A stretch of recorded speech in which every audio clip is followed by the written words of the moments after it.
Superfast revision series में आप सभी प्यारे बच्चों का एक बार फिर हार्दिक स्वागत। बेटा आज की वीडियो में चैप्टर रहेगा haloalkanes and haloarenes. Introduction से स्टार्ट करेंगे। Haloalkanes haloarenes chapter है हमारा। देखो हैलो एल्केन्स क्या होते हैं।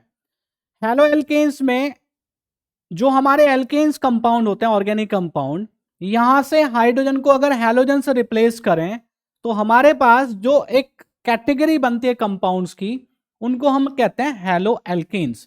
इनको हम सिंपली एल्काइल हैलाइड भी कहते हैं। इसी तरह से हैलो अरीन्स की अगर हम बात करें तो जो अरीन्स होते हैं, अरीन्स मतलब एरोमेटिक हाइड्रोकार्बन्स, उनसे हाइड्रोजन को रिप्लेस करना है हैलोजन की हेल्प से, तो जो सीरीज बनती है, जो कंपाउंड्स बनते हैं, जो कैटेगरी बनती है कंपाउंड्स की, उनको हैलो अरीन या एराइल हैलाइड्स हम कहते हैं। एग्जांपल आप देख लो। देखो एल्केन, जैसे हमारे पास CH4 है, CH4 से एक हाइड्रोजन को हमने Cl की हेल्प से रिप्लेस किया तो हमारे पास कंपाउंड आया CH3Cl, जिसको हम कहते हैं क्लोरोमीथेन। ये एक होमोलोगस सीरीज बन गई, ये एक कैटेगरी बन गई कंपाउंड्स की। दूसरा एरोमेटिक हाइड्रोकार्बन से हमारे पास एक कंपाउंड है बेंजीन, C6H6। यहां एक हाइड्रोजन को क्लोरीन की हेल्प से हम रिप्लेस करते हैं, सब्स्टिट्यूट करते हैं, तो जो कंपाउंड बनता है हमारे पास वो होता है क्लोरोबेंजीन। क्लोरोबेंजीन हमारा हैलो अरीन्स वाली कैटेगरी में आता है। तो इस तरह से हम समझ सकते हैं कि भाई हमारे हैलो एल्केन्स या अल्काइल हैलाइड, हैलो अरीन्स या एराइल हैलाइड्स क्या होते हैं। क्लासिफिकेशन अगर बात करें तो मोनोहैलो कंपाउंड्स हमारे पास होते हैं। मोनोहैलो कंपाउंड से मतलब है कि हमारे कंपाउंड में एक ही हैलोजन ग्रुप प्रेजेंट है। फॉर एग्जांपल CH3X, देखो सिंगल हैलोजन ग्रुप प्रेजेंट है, CH3CH2X, और यहां बेंजीन रिंग के साथ X एक जो ग्रुप है हैलोजन वो प्रेजेंट है। डाईहैलो कंपाउंड्स में अगर हम देखें तो डाईहैलो कंपाउंड्स में दो हैलोजन प्रेजेंट होते हैं। ठीक है, ये दो हैलोजन है, ये दो हैलोजन है। अब यहां पे आप ध्यान से देखोगे तो आपको समझ आएगा कि यहां पे जो हैलोजन एटम प्रेजेंट है दो, वो एडजेसेंट कार्बन एटम पे प्रेजेंट है। तो ऐसे डाईहैलो कंपाउंड्स को विसिनल डाईहैलाइड हम कहते हैं, और विसिनल को इन शॉर्ट VIC लिखते हैं। अगर हमारे दोनों हैलोजन सेम भी हो सकते हैं, डिफरेंट भी हो सकते हैं, एक ही कार्बन एटम पे प्रेजेंट है, देखो यहां एक ही कार्बन एटम है ये, तो इसको हम कहेंगे जेमिनल डाईहैलाइड। इन शॉर्ट इसको GEM हम कहते हैं। ठीक है, डाईहैलो कंपाउंड्स। ट्राईहैलो कंपाउंड्स की अगर हम बात करें तो यहां पे तीन हैलोजन एटम्स प्रेजेंट होंगे। ये आप देख सकते हैं, बेंजीन रिंग पे तीन हैलोजन एटम जो है यहां प्रेजेंट है, और ये हमारा एलिफेटिक कार्बन चेन है जिसपे हमारे तीन हैलोजन एटम प्रेजेंट है। ये हमारे ट्राईहैलो कंपाउंड्स होते हैं। मोनोहैलो कंपाउंड्स को फर्दर क्लासिफाई करते हैं on the basis of hybridisation. तो ऐसे कंपाउंड्स जिनमें कार्बन का हाइब्रिडाइजेशन sp3 होगा, उस कार्बन का जिस कार्बन के साथ हैलोजन डायरेक्टली अटैच्ड है, तो इसको हम एल्काइल हैलाइड्स में, और एल्काइल हैलाइड्स हमारे पास देखो होते हैं प्राइमरी, सेकेंडरी, टर्सरी। प्राइमरी में जिस कार्बन से हैलोजन अटैच्ड है वो केवल एक एल्काइल ग्रुप से अटैच होगा। जिस कार्बन से हैलोजन अटैच्ड है अगर वो दो एल्काइल ग्रुप से अटैच्ड है तो सेकेंडरी एल्काइल हैलाइड होगा, और अगर इस कार्बन से तीन एल्काइल ग्रुप अटैच्ड हैं, डायरेक्टली अटैच्ड हैं, तो ये टर्सरी एल्काइल हैलाइड्स कहे जाते हैं। एलाइलिक हैलाइड्स, एलाइलिक हैलाइड्स में जिस कार्बन से हैलोजन अटैच्ड है वो sp3 हाइब्रिडाइज्ड होगा, यहां भी आप देख सकते हैं, लेकिन ये कार्बन डायरेक्टली अटैच्ड है डबली बॉन्डेड कार्बन एटम के साथ, ये आप देख सकते हैं यहां पे। तो इस तरह के जो हैलाइड्स होते हैं, मतलब जो कंपाउंड्स होते हैं, उनको एलाइलिक हैलाइड्स हम कहते हैं। ये रिंग में भी होता है, रिंग में भी आप देख सकते हैं ये कार्बन sp3 हाइब्रिडाइज्ड है और डबली बॉन्डेड कार्बन एटम के साथ डायरेक्टली अटैच्ड है, तो ये भी हमारा एलाइलिक हैलाइड्स की कैटेगरी में आएगा। बेंजाइलिक हैलाइड्स, बेंजाइलिक हैलाइड्स में जो कार्बन हैलोजन से अटैच्ड है that should be sp3 hybridised, but ये डायरेक्टली बेंजीन रिंग के साथ अटैच होना चाहिए। ठीक है, अगर इस तरह का सिस्टम आपके पास बनता है तो उनको हम कहते हैं बेंजाइलिक हैलाइड्स। समझ आ गई बात। कंपाउंड्स जिनमें कार्बन sp2 हाइब्रिडाइज्ड होगा और वो कार्बन जिससे हैलोजन डायरेक्टली अटैच्ड है, तो विनाइलिक हैलाइड्स वाली कैटेगरी बनती है, एराइल हैलाइड्स वाली कैटेगरी बनती है। विनाइलिक हैलाइड्स यानी कि कार्बन डबली बॉन्डेड होना चाहिए जिस कार्बन से आपका हैलोजन अटैच्ड है, तो आपका विनाइलिक हैलाइड्स वो हो जाएंगे। यहां सिस्टम में देख लो आप, रिंग वाले सिस्टम में, तो यहां पे डबल बॉन्ड है, डबल बॉन्ड पे डबली बॉन्डेड कार्बन एटम पे आपका हैलोजन अटैच्ड है, और जो डबली बॉन्डेड कार्बन एटम्स होते हैं वो sp2 हाइब्रिडाइज्ड होते हैं।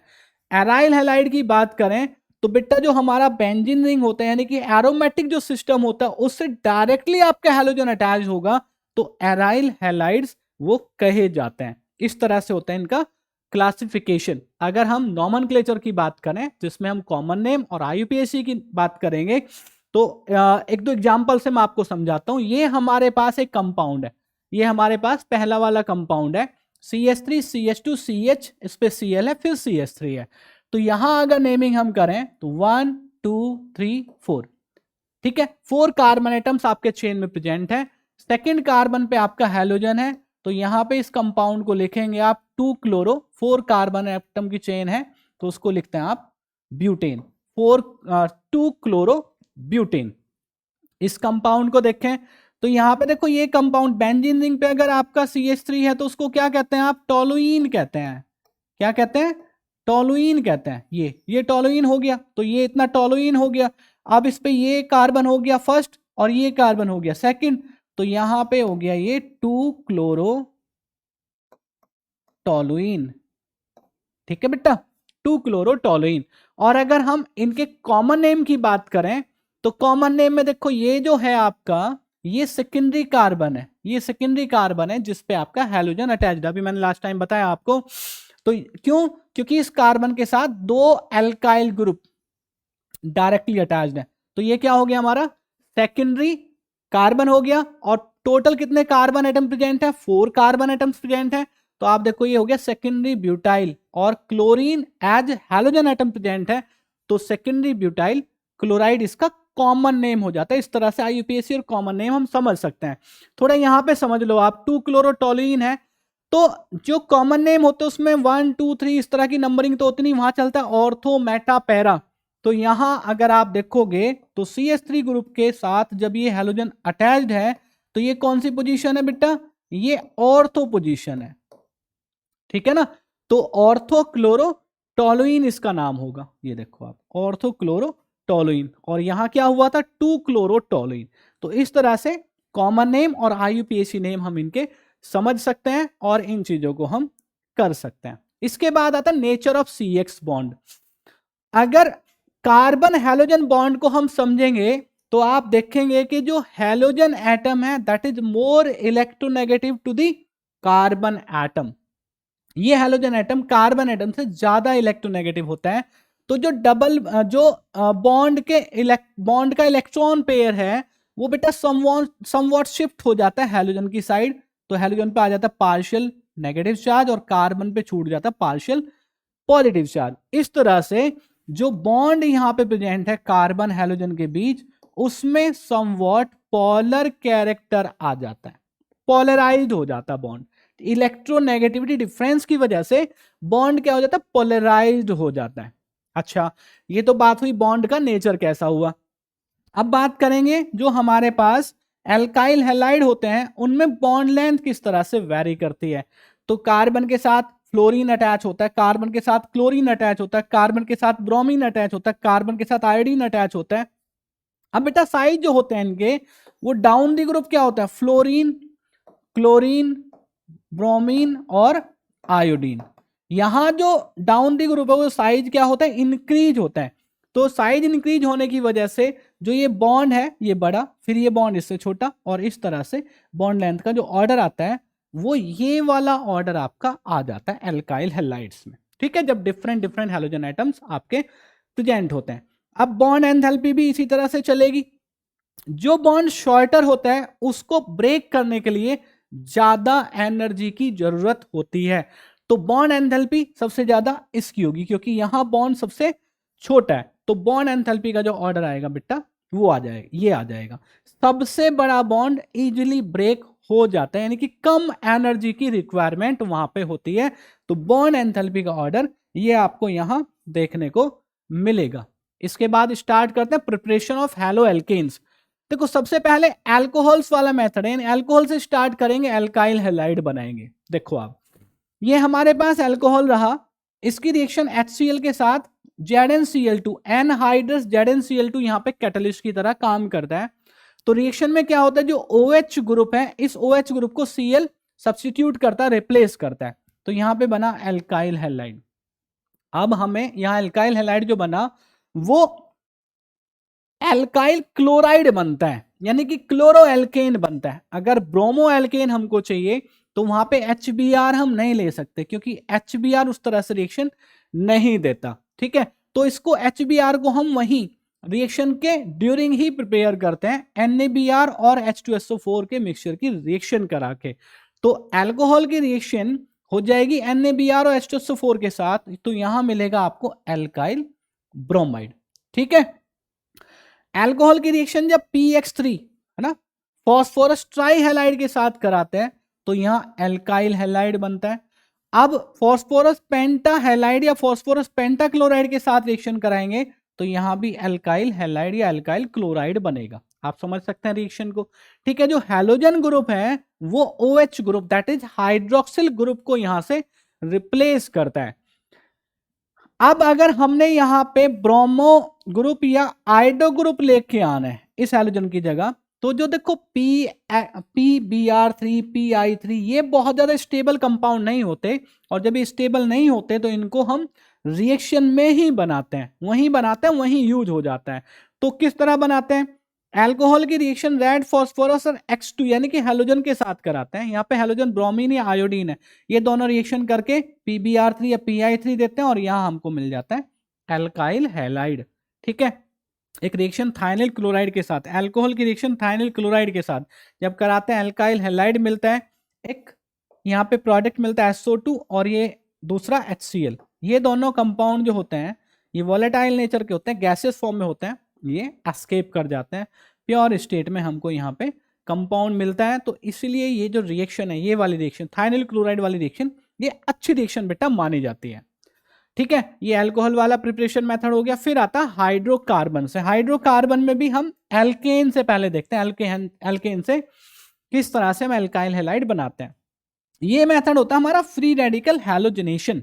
अब फ्री रेडिकल हैलोजनेशन कैसे कराते हैं, देखो एल्केन स्पेशली हमने CH4 लिया, Cl2 की रिएक्शन सनलाइट की प्रेजेंस में कराते हैं, फ्री रेडिकल हैलोजनेशन करा रहे हैं। तो यहाँ पे हमको मिक्सचर ऑफ एल्काइल हैलाइड्स मिलता है। ये देखो CH3Cl, CH2Cl2, CHCl3, CCl4। समझ गए। अब इसकी मैकेनिज्म थोड़ी सी देख लो। जैसे क्लोरीन हमने लिया तो क्लोरीन सनलाइट की प्रेजेंस में होमोलिटिक क्लीवेज यहाँ पे होता है। ठीक है, होमोलिसिस होता है, तो यहाँ पे मिलता है फ्री रेडिकल। ये फ्री रेडिकल CH4 पे अटैक करता है तो यहाँ से एक H फ्री रेडिकल लेता है और HCl बना लेता है। यहां मिला हमको मिथाइल फ्री रेडिकल, ये फ्री मिल गया। अब ये मिथाइल फ्री रेडिकल फिर क्लोरीन मॉलिक्यूल के साथ, दूसरे क्लोरीन मॉलिक्यूल के साथ रिएक्शन करता है तो ये बनता है CH3Cl। इसी तरह से CH2Cl2, CHCl3, CCl4 जो हमारे फॉर्म होते हैं उनका फॉर्मेशन हम on the basis of mechanism बता सकते हैं। तो ये एल्केन से हम एल्काइल हैलाइड किस तरह से बनाते हैं, ये हमारा मेथड हुआ। फिर हमारे पास आती है एल्कीन। हाइड्रोकार्बन में एल्केन से सीख लिया, अभी एल्कीन से देखते हैं। अब एल्कीन की जो रिएक्शन कराते हैं वो एल्कीन की रिएक्शन बेटा हाइड्रोजन हैलाइड के साथ कराते हैं, हाइड्रोजन हैलाइड के साथ। तो ये एडिशन रिएक्शन होती है। देखो यहाँ डबली बॉन्डेड कार्बन एटम है ना, दो डबल बॉन्ड पे HBr, एक डबली बॉन्डेड कार्बन एटम पे हाइड्रोजन, दूसरे doubly bonded carbon atom bromine, ये जुड़ जाता है और यहां बनता है एल्काइल ब्रोमाइड। इसी तरह की रिएक्शन HCl के साथ भी आप दिखा सकते हैं। ठीक है, तो ये एडिशन रिएक्शन है, हाइड्रोजन हैलाइड का एडिशन हम यहां पे कर रहे हैं एल्कीन पे। अब अगर हमारा एल्कीन अनसिमेट्रिकल है, यहां तो सिमेट्रिकल था, अगर अनसिमेट्रिकल है तो HBr के एडिशन के यहां पे दो तरह की पॉसिबिलिटी रहती हैं। देखो Br आपका यहां ध्यान से देखना, यहां जुड़ के यहां ऐड होके प्रोडक्ट दे सकता है, Br आपका यहां जुड़ के प्रोडक्ट दे सकता है।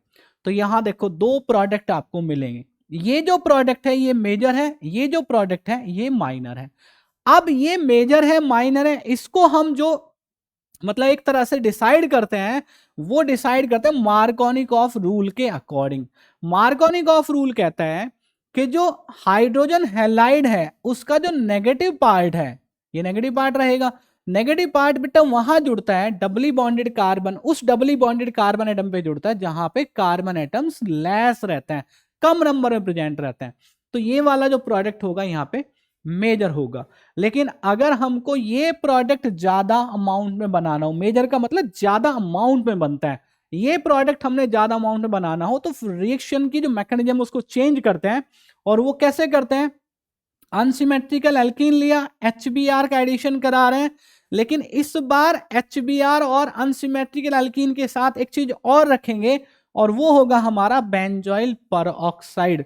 जब बेंजोइल परऑक्साइड रहता है तो एडिशन मार्कोनिकॉफ रूल के अगेंस्ट होता है, मार्कोनिकॉफ रूल के अगेंस्ट होता है, जिसको हम कहते हैं खराश इफेक्ट, जिसको हम कहते हैं परऑक्साइड इफेक्ट। और हम कहते हैं कि ये एडिशन जो हुआ एंटी मार्कोनिकॉफ रूल के अकॉर्डिंग हुआ है, ठीक है ना, यानी कि मार्कोनिकॉफ रूल के अगेंस्ट एडिशन यहां पे होता है। तो यहां पे इस वाले कार्बन पे हैलोजन जुड़ेगा, यानी कि जिस डबली बॉन्डेड कार्बन एटम पे नंबर ऑफ हाइड्रोजन एटम्स ज्यादा होंगे वो प्रोडक्ट यहां ज्यादा अमाउंट में मिलेगा, यानी कि मेजर होगा। ठीक है, ये दो रिएक्शन आपको समझ आने चाहिए। उसके बाद जो एल्कीन है उस पर Br2 का एडिशन, ठीक है, CCl4 में Br2 को डिजोल्व करके फिर रिएक्शन कराते हैं, एडिशन रिएक्शन होती है। यहां जो Br2 का कलर है reddish brown colour of bromine, ठीक है, वो डिसअपियर होता है क्योंकि ब्रोमीन डबली बॉन्डेड जो कार्बन एटम्स होते हैं दोनों पे जुड़ जाता है। ये हमारे लिए जो रिएक्शन है ये हेल्पफुल होती है अनसैचुरेशन को टेस्ट करने के लिए, अनसैचुरेशन को आइडेंटिफाई करने के लिए। ठीक है, अगर हमको एलाइलिक हैलाइड बनाने हैं तो उसके लिए जो रिएक्शन है बेटा देखो, जो अनसिमेट्रिकल एल्कीन है उसकी रिएक्शन क्लोरीन के साथ हाई टेम्परेचर पे कराते हैं। ठीक है, ये रहा एलाइलिक कार्बन, तो जो हैलोजन है हमारा वो यहां सब्स्टिट्यूट करता हाइड्रोजन को, तो ये बना हमारा एलाइल क्लोराइड। अब ये रिएक्शन दूसरे तरीके से भी हम करा सकते हैं जिसमें हम लेते हैं NBS। NBS होता है N bromosuccinimide, unsymmetrical alkene N bromosuccinimide के साथ जब रिएक्शन कराते हैं तो यहां पे जो एलाइलिक कार्बन है, ये वाला जो कार्बन है उस पे सब्स्टिट्यूशन होता है एलाइलिक ब्रोमाइड, यहां पे हमारा प्रोडक्ट मिलता है। तो इस तरह से हम एलाइलिक हैलाइड बना एल्काइल हैलाइड बना सकते हैं फ्रॉम एल्कीन। इसके बाद आता है हमारा हैलोजन एक्सचेंज मेथड, जिसमें दो रिएक्शन है, दोनों रिएक्शन बहुत इंपॉर्टेंट है। एक रिएक्शन है हमारी फिंकलस्टीन और दूसरी रिएक्शन है हमारी स्वार्ट्ज। इसमें क्या करते हैं देखो, एल्काइल हैलाइड और एल्काइल हैलाइड में भी एल्काइल क्लोराइड या एल्काइल ब्रोमाइड हमने लेना होता है कि रिएक्शन फिंकलस्टीन की बात करें सोडियम आयोडाइड के साथ रिएक्शन कराते हैं। ठीक, यहां पे एल्काइल आयोडाइड हमको मिलता है, एल्काइल ब्रोमाइड एल्काइल क्लोराइड को एल्काइल आयोडाइड में कन्वर्ट करना होता है, तो तब रिएक्शन कराता है फिंकलस्टीन रिएक्शन। ठीक है, एग्जांपल देख लो, CH3Cl NaI, ये CH3I NaCl, CH3Br NaI CH3I NaBr। ठीक है, बात समझ में आ गई। स्वार्ट्ज रिएक्शन में एल्काइल फ्लोराइड हमने बनाने होते हैं, एल्काइल फ्लोराइड एल्काइल क्लोराइड या एल्काइल ब्रोमाइड की reaction heavy metal of fluoride के साथ कराते हैं, एल्काइल फ्लोराइड हमारा प्रोडक्ट होता है। हैवी मेटल के फ्लोराइड कौन से ले सकते हैं हम? AgF ले सकते हैं, COF3 ले सकते हैं, SbF3 ले सकते हैं, मरकरी का फ्लोराइड ले सकते हैं। रिएक्शन देखो आप, CH3Cl के साथ AgF की रिएक्शन करा दी तो मिथाइल फ्लोराइड बन गया, CH3Br की रिएक्शन AgF के साथ करा दी, CH3F यानी कि मिथाइल फ्लोराइड बन गया। इस तरह से आप हैलोजन एक्सचेंज मेथड यूज करके आप आयोडाइड एल्काइल आयोडाइड या एल्काइल फ्लोराइड बना लेते हैं। बात करते हैं फिजिकल प्रॉपर्टीज ऑफ हैलोएल्केन्स की, जिसमें melting points and boiling points. The melting and boiling points of haloalkanes are much higher than those of the parent alkane. Alkane से ज्यादा मेल्टिंग पॉइंट और बॉइलिंग पॉइंट होते हैं। उसका रीजन बेटा ये होता है, the existence of dipole interaction due to slight polarity in haloalkanes enhances their melting and boiling point. क्योंकि एल्केन्स में इस तरह की पोलैरिटी नहीं होती, यहां पे इलेक्ट्रोनेगेटिविटी डिफरेंस होने की वजह से ये पोलैरिटी आ जाती है, जिसकी वजह से मेल्टिंग पॉइंट और बॉइलिंग पॉइंट इनके ज्यादा हो जाते हैं। डेंसिटी की अगर बात करें तो जो क्लोरोएल्केन्स होते हैं ये वाटर से लाइटर होते हैं, while bromoalkanes and iodoalkanes are heavier than water। तो डेंसिटी का ये हमारा ऑर्डर आ जाएगा। सॉलिबिलिटी की बात करें तो देखो हेलोएल्केन्स पोलर नेचर के हैं, लेकिन ये जो पोलर नेचर है ये बहुत ही स्लाइट है, बहुत ही कम है। तो देखो however haloalkanes are slightly polar yet they are insoluble in water. इस पोलैरिटी की वजह से ये इतनी पोलैरिटी नहीं होती कि हेलोएल्केन्स को वाटर में डिजॉल्व करा दे, ठीक है। This is because they can neither form hydrogen bonds with water nor can break the hydrogen bonds already existing in water. तो इस पोलैरिटी की वजह से ऐसा नहीं होता कि हाइड्रोजन बॉन्ड बना ले, तो सॉल्युबिलिटी नहीं है और इतना भी नहीं है इनका कि जो वाटर के अंदर पहले से हाइड्रोजन बॉन्डिंग प्रेजेंट है, एग्जिस्ट करती है, उसको ये ब्रेक कर दें। तो सॉल्युबिलिटी वाटर के अंदर नहीं है। ये जो कंपाउंड है ये ऑर्गेनिक सॉल्वेंट में डिजॉल्व हो जाते हैं, सॉल्युबल हैं। केमिकल प्रॉपर्टीज की बात करें तो सबसे पहले रिएक्शन आते हैं न्यूक्लियोफिलिक सब्स्टिट्यूशन रिएक्शंस। इस रिएक्शन में क्या होता है, देखो न्यूक्लियोफाइल जो होता है आपका ये एल्काइल हैलाइड के साथ रिएक्शन करता है, और न्यूक्लियोफाइल क्या करता है, जो हैलोजन है जिसको हम क्या कहते हैं, लिविंग ग्रुप कहते हैं। ये देखो, ठीक है, क्योंकि ये अपनी साइड को छोड़ के जाता है, इसको यहां से रिप्लेस करता है, इसको यहां से हटाता है और उस प्लेस को खुद लेता है। तो इस तरह से ये हो जाती है हमारी न्यूक्लियोफिलिक सब्स्टिट्यूशन रिएक्शन। अब यहां पे एक छोटी सी बात है लेकिन इंपॉर्टेंट बात है, जिसको हम कहते हैं एम्बिडेंट न्यूक्लियोफाइल्स। अब देखो यहां पे एक रिएक्शन देखोगे आप, एल्काइल हैलाइड की रिएक्शन KNO2 के साथ देखते हैं। तो एल्काइल हैलाइड जब KNO2 के साथ रिएक्शन करता है तो यहां पे बनता है एल्काइल नाइट्राइट, जबकि यहां पे नाइट्राइट आयन प्रेजेंट है। अब एल्काइल हैलाइड AgNO2 के साथ रिएक्शन करता है तो यहां पे बनता है नाइट्रोएल्केन, ठीक है जी। दोनों कंपाउंड में डिफरेंस क्या है, यहां कार्बन के साथ ऑक्सीजन के साथ बॉन्डिंग हुई है, NO2 का जो ऑक्सीजन है, और यहां कार्बन के साथ नाइट्रोजन के थ्रू बॉन्डिंग हुई है। एम्बिडेंट न्यूक्लियोफाइल का मतलब यही होता है कि उसके पास दो न्यूक्लियोफिलिक सेंटर होते हैं, दो न्यूक्लियोफिलिक सेंटर होते हैं, उनमें से किसी एक के साथ वो बॉन्डिंग कर पाता है। ये देखो इस वजह से अगर हम नाइट्राइट आयन की बात करें तो यहां आप देखोगे कि ये ऑक्सीजन के थ्रू भी लिगेट कर सकता है नाइट्रोजन के थ्रू, क्योंकि नाइट्रोजन पे भी lone pair of electrons present है, ऑक्सीजन पे नेगेटिव चार्ज प्रेजेंट है। इसी तरह से अगर हम अपना साइनाइड आयन देखें तो साइनाइड आयन भी कार्बन के थ्रू या नाइट्रोजन के थ्रू यहाँ पे बॉन्डिंग कर पाता है, यानी कि साइनाइड बना लेता है या आइसोसाइनाइड बना देता है। तो इस तरह के जो न्यूक्लियोफाइल्स होते हैं उनको हम एम्बिडेंट न्यूक्लियोफाइल्स कहते हैं, और इस तरह से हमारी एल्काइल हैलाइड में होती हैं nucleophilic substitution reaction. Alkyl halides में अगर इस रिएक्शन का रिएक्टिविटी ऑर्डर देखें तो बेटा ये आता है, और ये इसलिए आता है क्योंकि जो एल्काइल आयोडाइड है वहां पे बॉन्ड बड़ा होता है, बॉन्ड लेंथ ज्यादा होने की वजह से न्यूक्लियोफाइल उसको इजिली रिप्लेस कर पाता है। इसलिए हम कहते हैं कि जो आयोडाइड आयन होता है ना हमारा, वो सबसे अच्छा लिविंग ग्रुप है।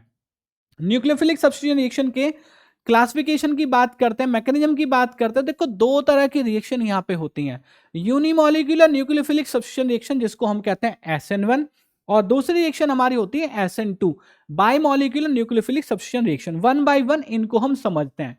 देखो जो SN1 रिएक्शन है हमारी वो 2 स्टेप्स रिएक्शन है, 2 स्टेप में होने वाली रिएक्शन है।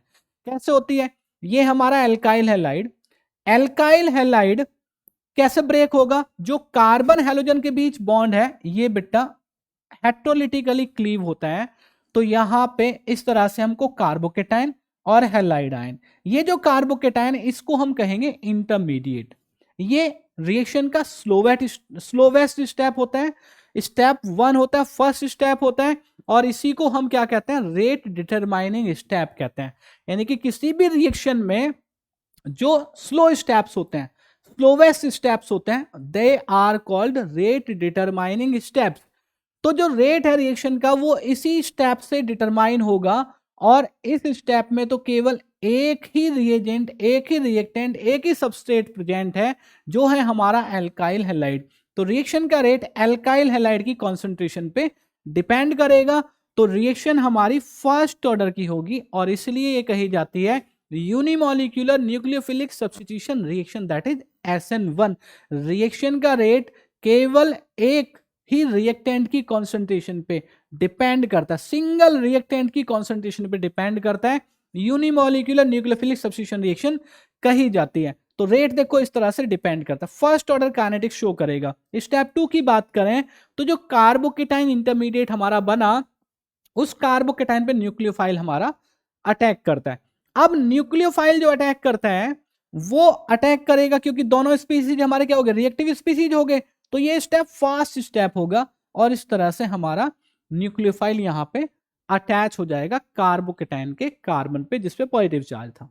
समझ गए आप? यानी कि जो कॉन्फ़िगरेशन हमारा यहां था वही कॉन्फ़िगरेशन हमें यहां मिल जाता है। इसको हम कहते हैं रिटेंशन ऑफ कॉन्फ़िगरेशन, यानी कि जो कंपाउंड है उसने अपना कॉन्फ़िगरेशन रिटेन किया है। अगर यहाँ एल्काइल हैलाइड का रिएक्टिविटी ऑर्डर देखा जाए तो बेटा यहाँ टर्सरी एल्काइल हैलाइड, फिर सेकेंडरी एल्काइल हैलाइड, फिर प्राइमरी एल्काइल हैलाइड। अब ये ऑर्डर क्यों आता है? क्योंकि tertiary alkyl halide slowest step में यानी कि स्टेप 1 में देगा tertiary carbocation, secondary alkyl halide देगा सेकेंडरी कार्बोकेटाइन। इनमें से स्टेबल कौन होगा? स्टेबल होगा टर्सरी कार्बोकेटाइन। तो बेटा कंक्लूजन ये है कि इस रिएक्शन में जो भी एल्काइल हैलाइड हमारा स्टेबल कार्बोकेटाइन देगा वही सबसे ज्यादा रिएक्टिव कहा जाएगा। इस तरह से आप रिएक्टिविटी ऑर्डर निकाल सकते हैं। ये बात हुई SN1 की। बात करते हैं SN2 की मैकेनिज्म की, जिसको हम कहते हैं bimolecular nucleophilic substitution reaction. Single step reaction है।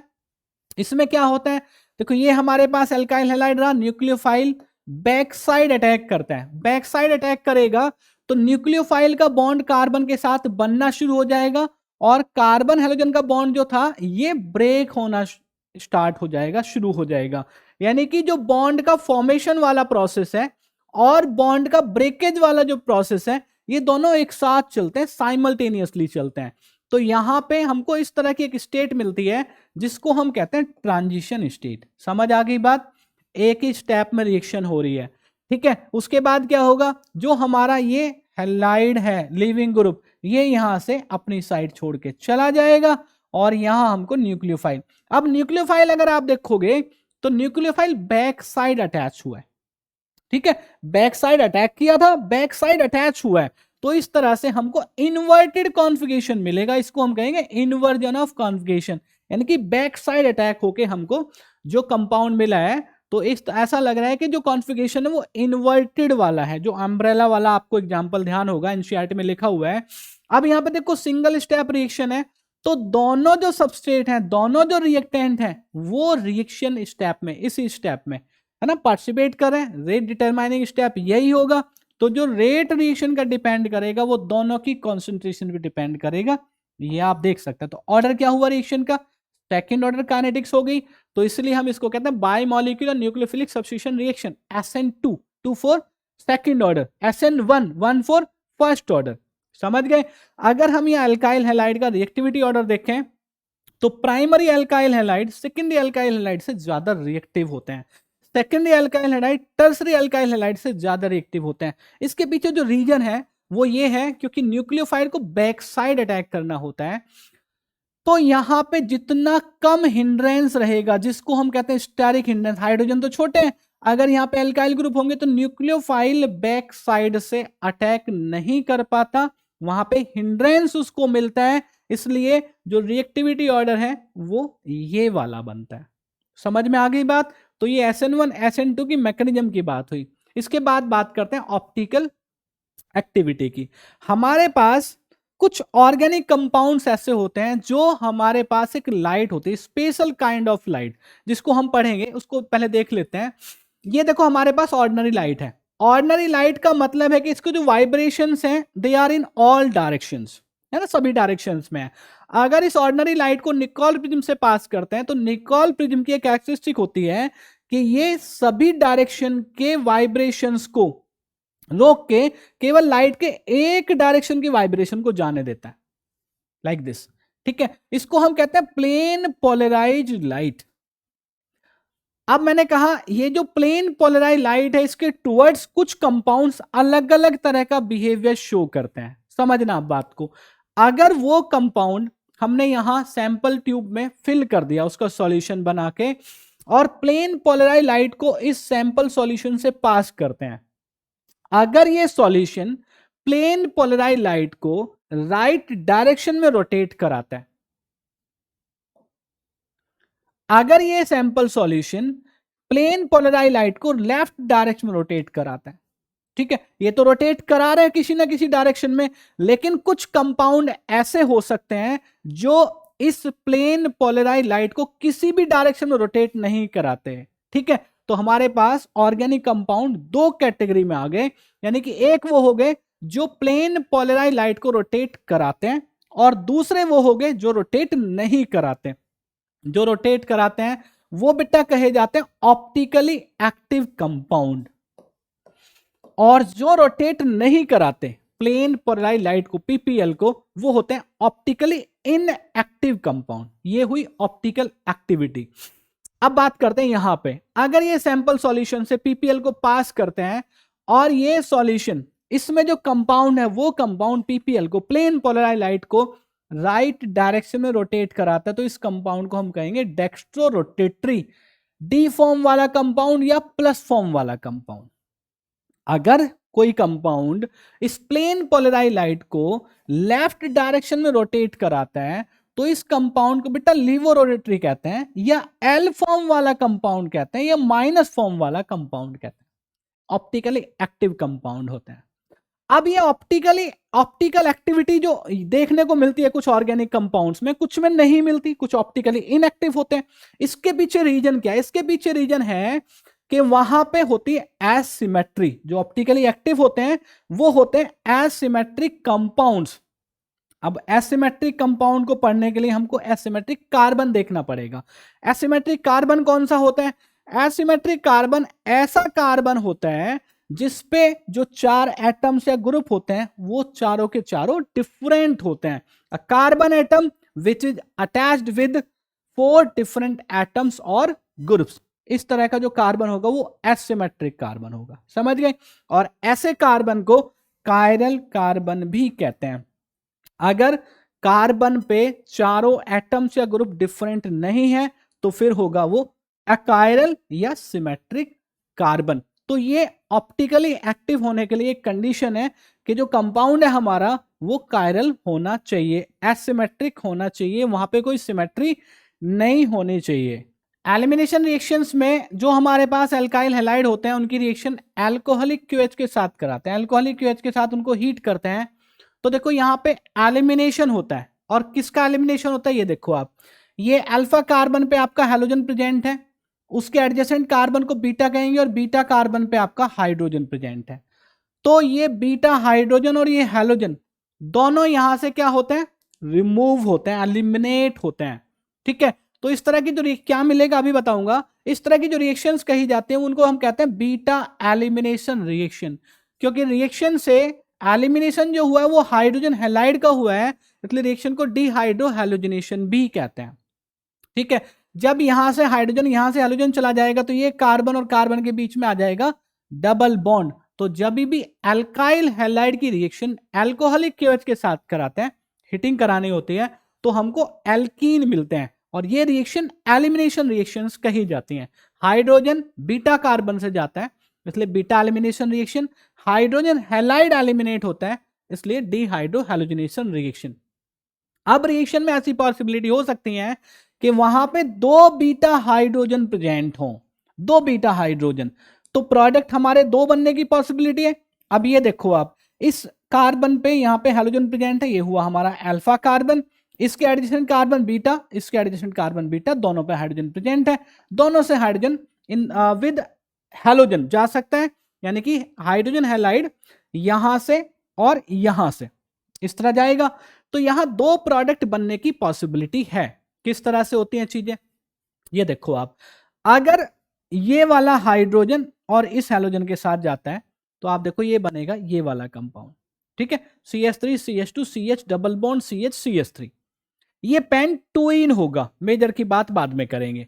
दूसरा, ये हैलोजन और ये हाइड्रोजन जाएंगे तो डबल बॉन्ड जो आएगा वो इन 2 कार्बन के बीच में आएगा, ये बनेगा हमारा पेंट 1 इन।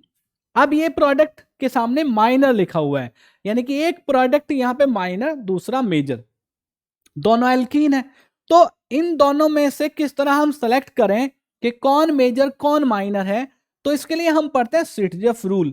और सिटजेफ रूल बेटा कहता है कि जो एल्कीन हमारे पास होते हैं उन एल्कीन्स में आपको देखना है कि मोर एल्काइलेटेड एल्कीन कौन सा है, यानी कि जो डबली बॉन्डेड कार्बन एटम है उन पे आप देख लो ज्यादा एल्काइल ग्रुप कौन से वाले एल्कीन में प्रेजेंट है।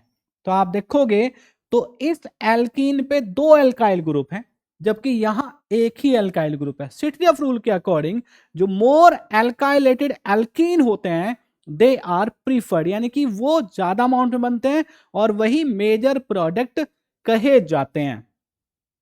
इसके बाद रिएक्शन है reaction with metals. Alkyl halide की मैग्नीशियम मेटल के साथ रिएक्शन कराते हैं, 2 मेटल के साथ रिएक्शन यहां पे देखेंगे हम।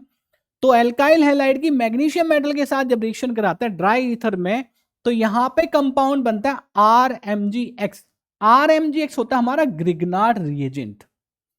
ठीक है, अब ग्रिग्नार्ड रिएजेंट तो ये बना, ग्रिग्नार्ड रिएजेंट जो है हमारा वो एनहाइड्रस कंडीशन में हमको प्रिपेयर करना है, तभी मैंने यहां पे कहा ड्राई ईथर में हमने रिएक्शन करानी होती है। अगर आपने मॉइस्चर भी वहां पे आ गया, मॉइस्चर भी वहां पे प्रेजेंट हो गया, इस तरह से रिएक्शन आपने करा दी, तो बेटा जो ये कंपाउंड है ये डिस्ट्रॉय हो जाता है और ये कंपाउंड वाटर के साथ रिएक्शन करके इवन मॉइस्चर के ट्रेसेस भी वहां प्रेजेंट है तो भी कंपाउंड डिस्ट्रॉय हो जाएगा और वहां पे ये आपको हाइड्रोकार्बन दैट इज एल्केन दे देगा। ठीक है, ये क्वेश्चन कई बार पूछ लिया जाता है कि भाई एनहाइड्रस कंडीशन में ही क्यों प्रिपेयर करना चाहिए ग्रिग्नार्ड एजेंट को, क्योंकि ग्रिग्नार्ड एजेंट वाटर के साथ रिएक्शन करके एल्केन फॉर्म करता है। तो एल्काइल हैलाइड की मैग्नीशियम मेटल के साथ रिएक्शन करते हैं तो ग्रिग्नार्ड एजेंट फॉर्म होता है। इसके बाद वुड्स रिएक्शन। वुड्स रिएक्शन में क्या होता है, जो एल्काइल हैलाइड है उसकी रिएक्शन सोडियम मेटल के साथ कराते हैं ड्राई ईथर में। तो आप देखो इस तरह से ये यहां पे सोडियम हैलाइड निकल जाता है और हमारे पास क्या बचा, ये एल्काइल ग्रुप, ये एल्काइल ग्रुप, दोनों एल्काइल ग्रुप मिल जाते हैं और ये हमको देते हैं एल्केन। एल्केन जो मिलेगा वो जितने कार्बन एटम यहां होंगे उससे डबल कार्बन एटम वाला मिलेगा। तो जब एल्काइल हैलाइड की रिएक्शन मेटल्स के साथ कराते हैं तो इस तरह से 2 तरह की चीजें हमको देखने को मिलती है, एक मिलता है ग्रिग्नार्ड एजेंट और दूसरी होती है हमारी वुड्स रिएक्शन। हैलोअरीन्स। हैलोअरीन्स की प्रिपरेशन देखेंगे बेटा, पहले इसको हाइड्रोकार्बन से हम प्रिपेयर करते हैं। हाइड्रोकार्बन से जब प्रिपेयर करते हैं जो रिएक्शन होती है उसका नाम होता है इलेक्ट्रोफिलिक सब्स्टिट्यूशन रिएक्शन। कैसे होती है रिएक्शन, ये देखो बेंजीन है, बेंजीन की रिएक्शन क्लोरीन के साथ करा रहे हैं, एनहाइड्रस FeCl3 डार्क में रिएक्शन कराएंगे। एनहाइड्रस FeCl3 आपका यहां पे कैटलिस्ट का काम करेगा, ठीक है, हैलोजन कैरियर का काम करेगा। तो यहां पे आपको रिंग में हैलोजन सब्स्टिट्यूट होके मिलेगा, इलेक्ट्रोफिलिक सब्स्टिट्यूशन रिएक्शन होगी।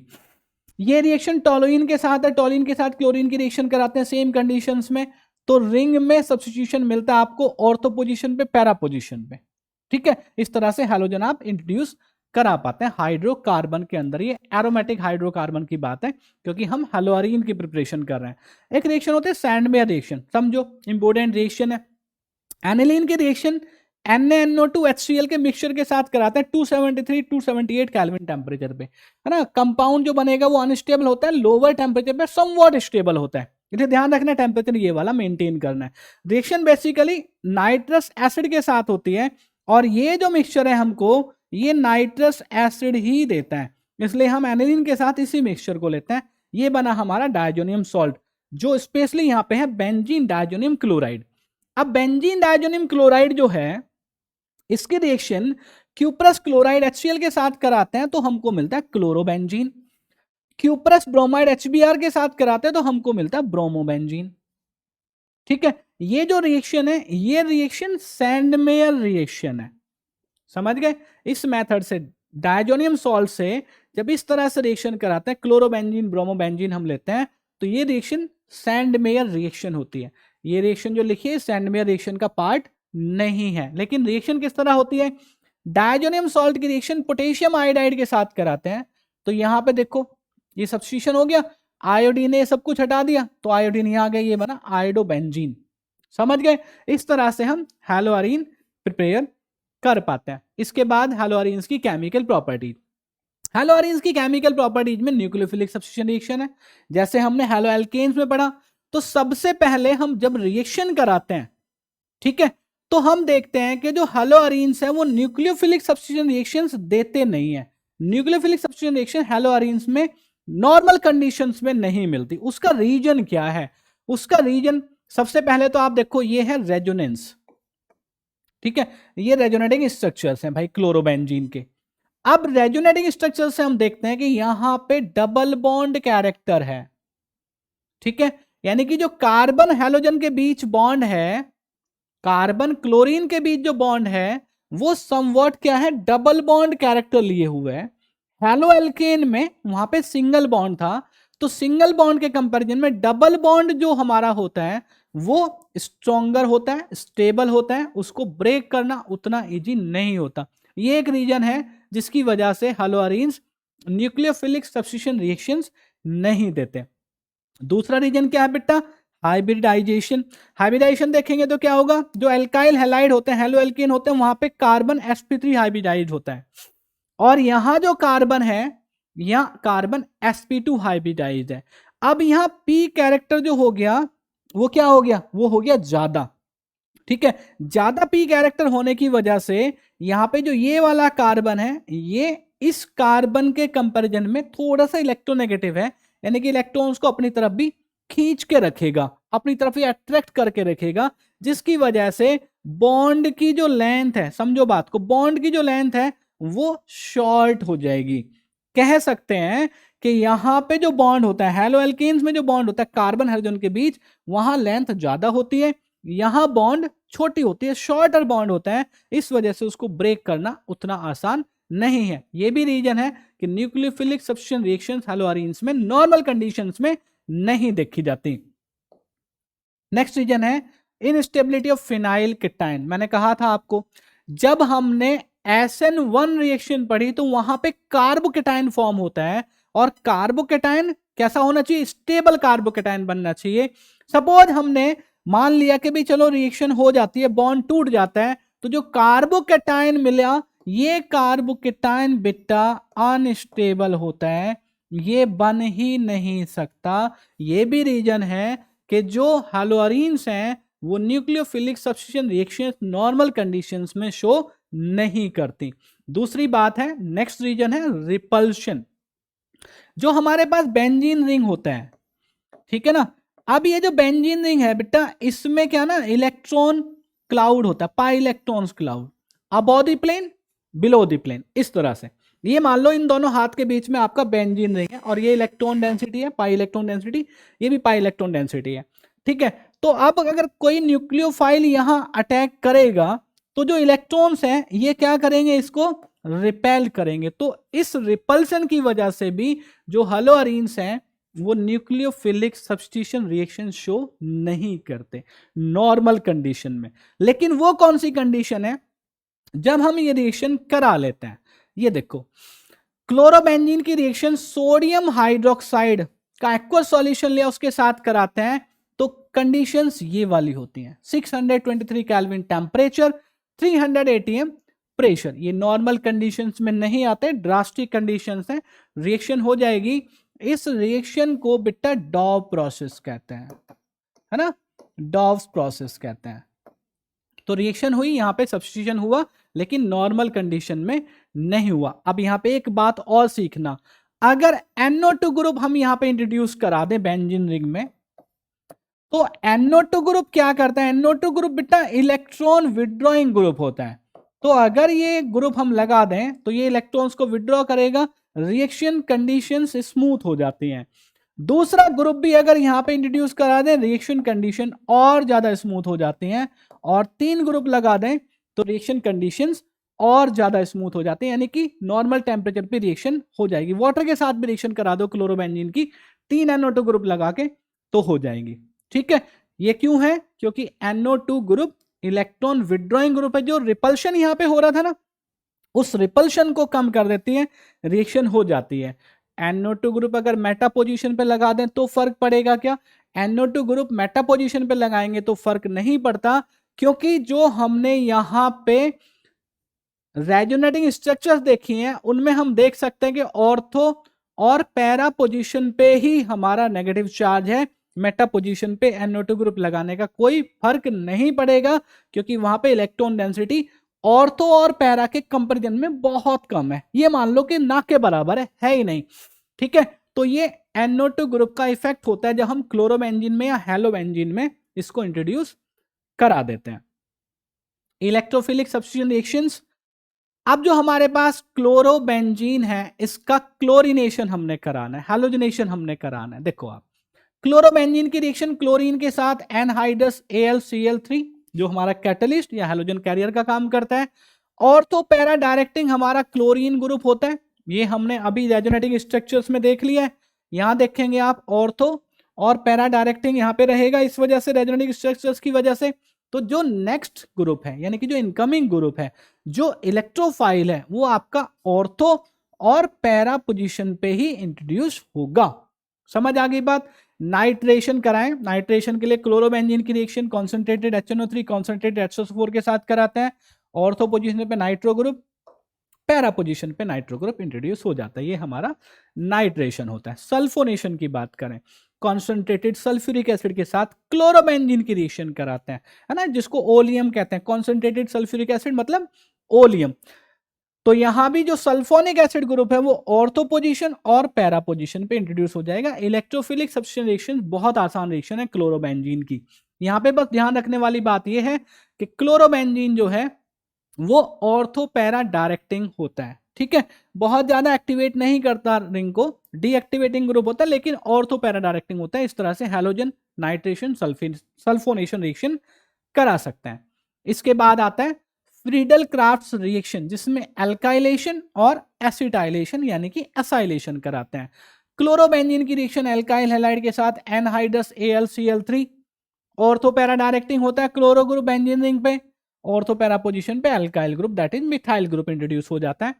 क्लोरोबेंजीन की रिएक्शन एसाइल क्लोराइड के साथ एनहाइड्रस AlCl3, वही हैलोजन कैरियर या लुईस एसिड, एक ही बात है। तो यहां ये ऑर्थो और पैरा पोजीशन पे एसाइल ग्रुप इंट्रोड्यूस होता है। ये होती है हमारी Friedel crafts reaction, alkylation and acylation. इसके बाद रिएक्शन विद मेटल्स, दो रिएक्शन होती हैं, एक होती है फिटिग रिएक्शन, दूसरी होती है वुड फिटिग रिएक्शन। देखो ध्यान से, फिटिग रिएक्शन में जो क्लोरोबेंजीन है, दो क्लोरोबेंजीन सोडियम मेटल के साथ रिएक्ट कराएंगे ड्राई ईथर में। तो यहां पे क्या बनेगा, ये देखो NaCl, इस तरह से NaCl आपका चला जाएगा। दोनों जो फिनाइल ग्रुप है वो कंडेंस हो जाते हैं, कंपाउंड हमको मिलता है बाइफिनाइल। बिल्कुल वुड्स रिएक्शन के पैटर्न पर रिएक्शन है, वुड्स फिटिग रिएक्शन। वुड्स फिटिग रिएक्शन में एक जो रिएक्टेंट है वो फिटिग रिएक्शन वाला है, दूसरा जो रिएक्टेंट है वो वुड्स रिएक्शन वाला है। सोडियम मेटल के साथ रिएक्शन कराते हैं ड्राई ईथर में, इस तरह से रिएक्शन होगी। NaCl बाहर निकलेगा आपका, ये फिनाइल और ये CH3, तो ये मिथाइल बेंजीन। समझ में आ गई। इस तरह से ये जो क्लोरोबेंजीन या आपका हेलोबेंजीन है वो मेटल्स के साथ रिएक्शन शो करता है।